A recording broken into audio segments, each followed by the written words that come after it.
Hi, boys and girls. Now that you've learned about near and far, it's time to show what you know. The first step is always the same. I grab a pencil and write my name.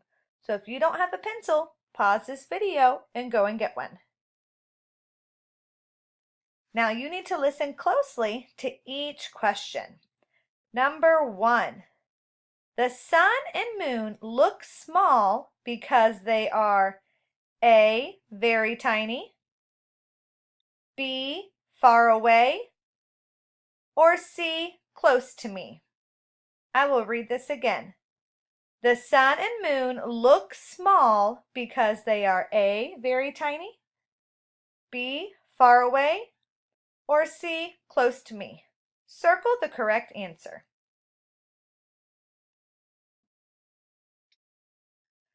Number 2.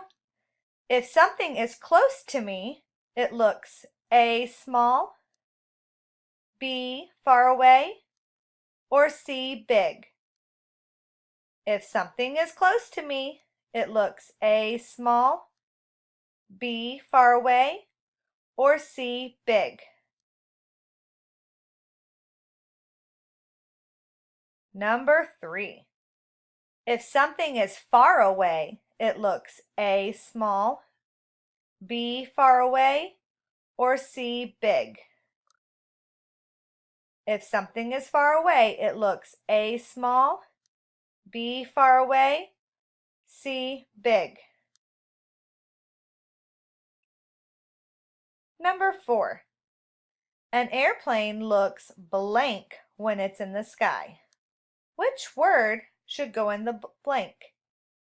Big, small, or close to me?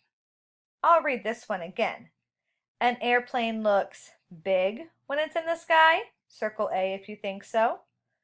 An airplane looks small when it's in the sky. You'll circle B if that's what you think. Or an airplane looks close to me when it's in the sky is C.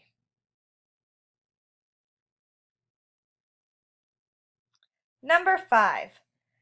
If I am standing next to a mountain, it will look A, small, B, far away, or C, big.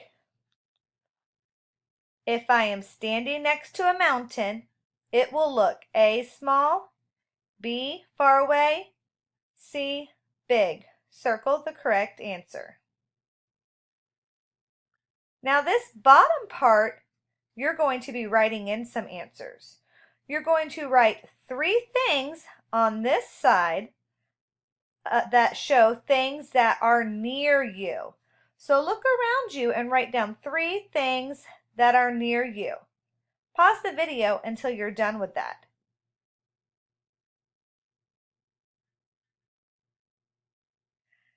Now that you've done that, on this side, you're going to write down 3 things that are far away from you.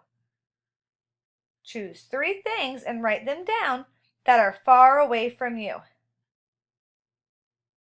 When you're finished, take a picture and send it on Seesaw.